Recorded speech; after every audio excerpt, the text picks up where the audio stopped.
Hey, what's going on, Greg? Hey, Pat, how you doing today, sir? Hey, You good, hear good. me? How are you? I'm well. Hey, I really appreciate you doing the live today. We've been in contact on here, and so it's nice to connect. No problem, sir.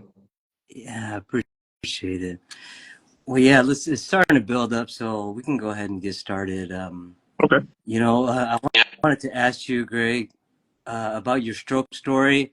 I know you've been in the community, but I know a lot of people haven't heard it, so I wanted you to share your story. Okay. Whenever you're ready for me to start, I'll start my story. Yeah, go for, oh, Jerry. Hi, Jerry. He's from New York. Cool. Can you hear me properly? Because just your volume went down very dramatically. I can hear you good, but I was having connection issues this morning, so I'm not sure. Can I you just hear put my me Bluetooth still right speakers. now? I just put my speakers in, and that sounds good. Okay. You sound good to me. Does Greg sound good, guys? I mean, you sound good on my end, yeah. All right. So, Yeah, Jerry says he can hear. hello, Jerry. How you doing? So, Pat, my stroke was a hemorrhagic stroke. I had it about 7.5 years ago. Um, it was called an AVM, or arterial venous malformation. And also today is Rare Disease Day, and my AVM is considered a rare disease. Only one in 100,000 people in the world. I mean, one out of every 100,000 people will have it.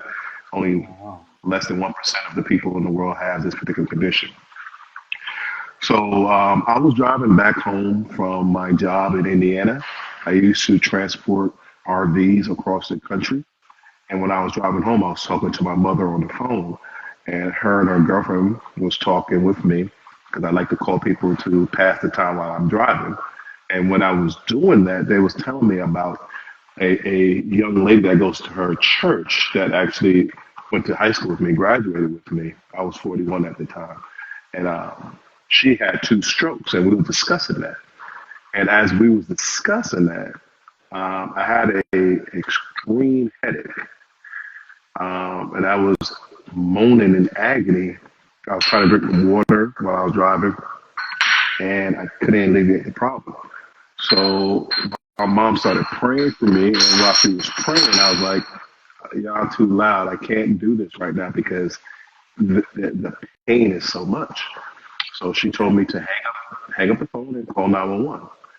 So I was in the middle of Kentucky while I did this, and I lived in Atlanta at the time. I'm like very barren part of Kentucky. Kentucky. And I was on the highway, so I pulled over, called 911. They called my then wife, told her what was going on with me. And then they took me to a hospital and they explained to me, Gregory, you had a stroke. You had an AVM, but we don't have a stroke ward here. So we need to take you to Louisville. So I'm thinking to myself, Louisville is about 100 miles away from here. Like, how are you going to do that? So we're going to airlift you. I'm like, okay, well, airlift me then. So they took me to Louisville, and they did a embolization to clot up my AVM rupture. So they did that, and I had to spend 6 weeks up there in Kentucky trying to rehab to get myself better, good enough to be transported back home.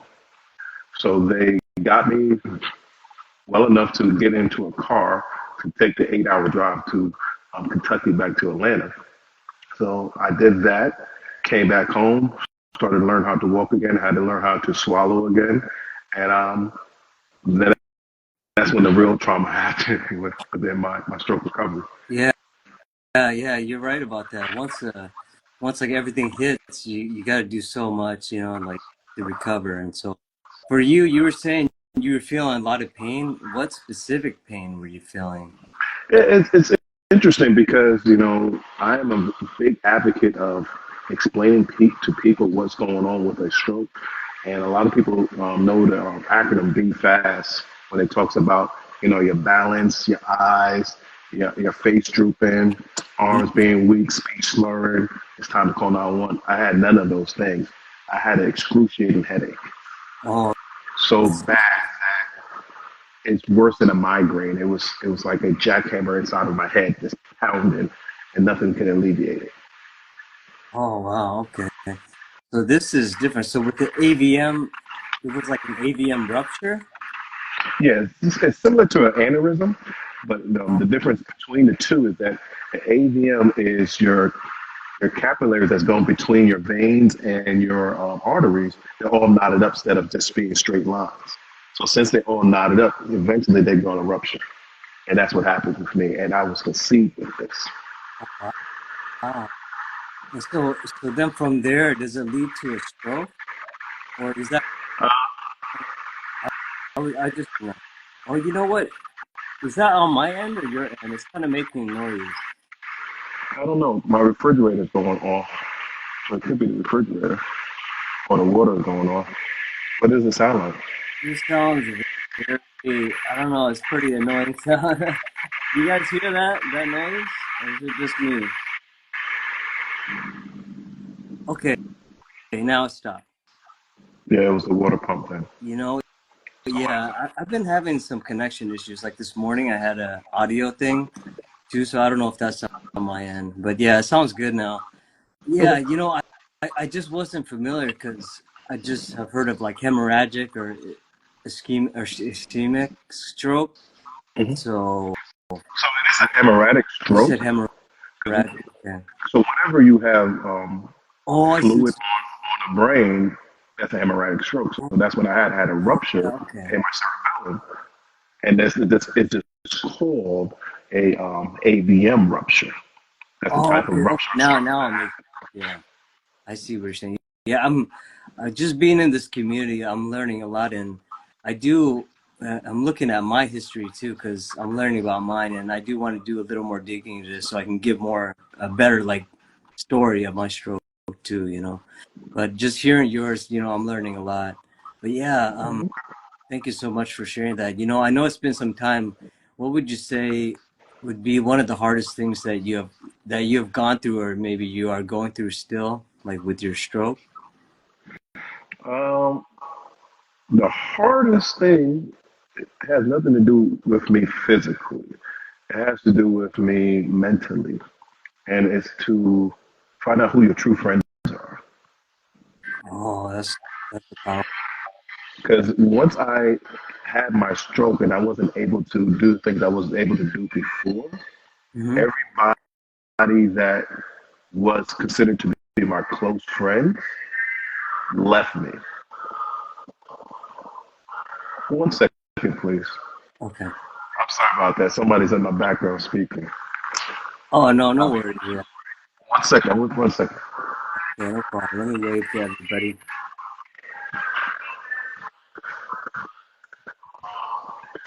So Joe's Daisy, I had a small bleed in 2021, and it was horrible. Can't even imagine a rupture. Oh yeah. So yeah, I'm sorry about that, everybody. But Hey, yeah, no worries. Yeah, this is it's just a chill chat. Also, Evelyn Sanchez said, "Thank you so much for your commitment and courage to share in such a helpful way." Yeah, no problem. you know, Greg. In the beginning, I found out about collaboration posts from you. I don't know if you remember that. Okay. Yeah, so I guess just doing all this stuff, I'm kind of learning on the fly. And one day you taught me how to do a collaboration post, and that's how I found it out. So, Well, I'm actually proud of you because what you do is very helpful for a lot of people out there. You get their voices out there, and I like that. When I first saw what you have done, I was like, who's this person? It's a faceless page. And just bringing out all their stroke survivors and all their trauma and all their victories. So I really appreciate you and what you do. So I thank you for doing that. and no, I really appreciate those words. That means a lot coming from you, especially when I did consume, or I still consume your content. And I really didn't do it with any intent. I just was just wanting to collect stories because I enjoy seeing those things, and it has led to this. And I do want to bring the community together. I think that's powerful, because we are stronger together, and I do believe in that. It has helped me, seeing other people's stories, and yours is one of them for sure, man. Yeah, thank you. There was a question asked from the community, Okay. and I just wanted to bring that up. and um, she did ask, you know, are you positive all the time, and are you indifferent to it? Am I positive all the time? That's a great question. I think it's more about that I have learned to fake it till I make it. That's So good. I try to be positive, but there are situations that's beyond my control, beyond my knowledge that I don't know how to deal with. And when it hits me hard. So I do practice meditation. I do practice being in the moment. I understand anxiety and depression, and I don't let those things dictate my life. But I'm not a person that says that I am without anxiety, without depression. So I practice being in the moment so I can be positive.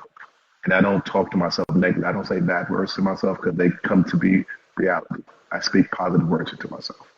If that answers your That's good. question. Yeah.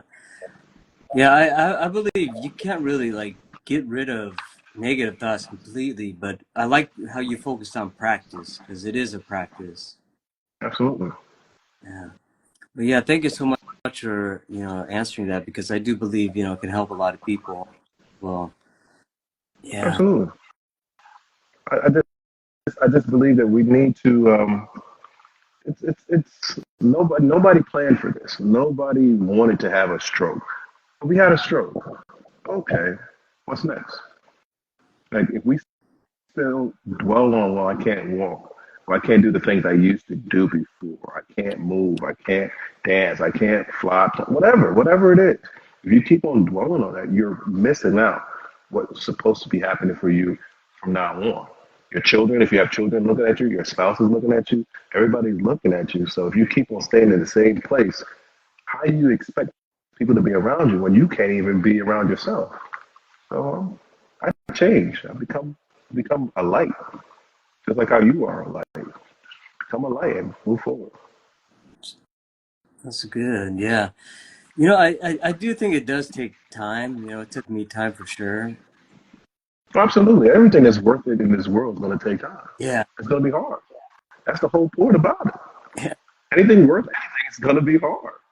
That's a good one. Yeah, it really is, you know. Yeah, and it is life. We're trying to figure it out, right? Together, right? Absolutely.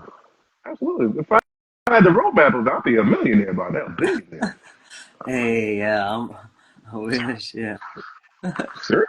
Like, no, we don't have, like, for the people that's watching us, you look at you look at myself, you look at other people in this community, I'm like, yeah, we got it all together. Nah, we have bad days. There are a lot of bad days. Yeah. Uh, I have come from the dirt. I had to leave my ex-wife. She convinced me to sign over my house. I lost everything in my divorce. I was not able to raise my children. I was sleeping on other people's couches. I got it from the dirt.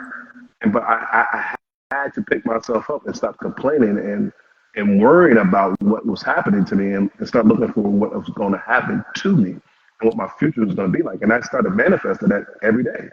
So I know it's hard. I know it's rough for people, but just staying that constant thought of negativity is going to destroy you. I really, hey Joe, what's going on? I really thinking about positive words of affirmation to myself and speaking positivity to myself to move forward. yeah, it's so powerful to do that. Hey, Absolutely. hey, Joe. Yeah, I really, Somebody's asked really me, appreciate you. do I have residual effects? Okay, That, yeah, you want to answer that? I can answer if you want me to. Yeah, I got residual. I mean, you can do whatever. What up? It's my show. No, no. I Yeah, do yeah, have residual effects. I absolutely do. I have balance issues. My left hand and my right leg and my left leg feels like pins and needles. I have vertigo. It's hard for me to change conversations.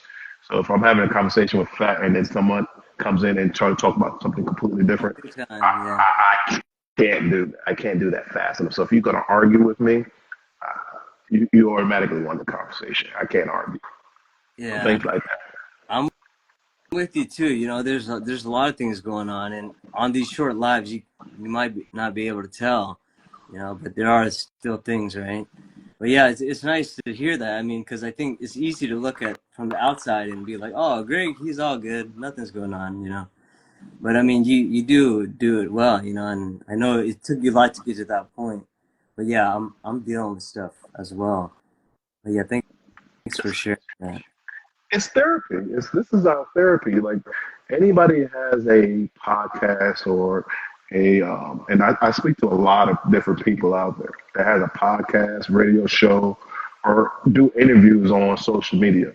If they Uh-huh. are a stroke survivor, they have some residual effects. They might not show it, but they do.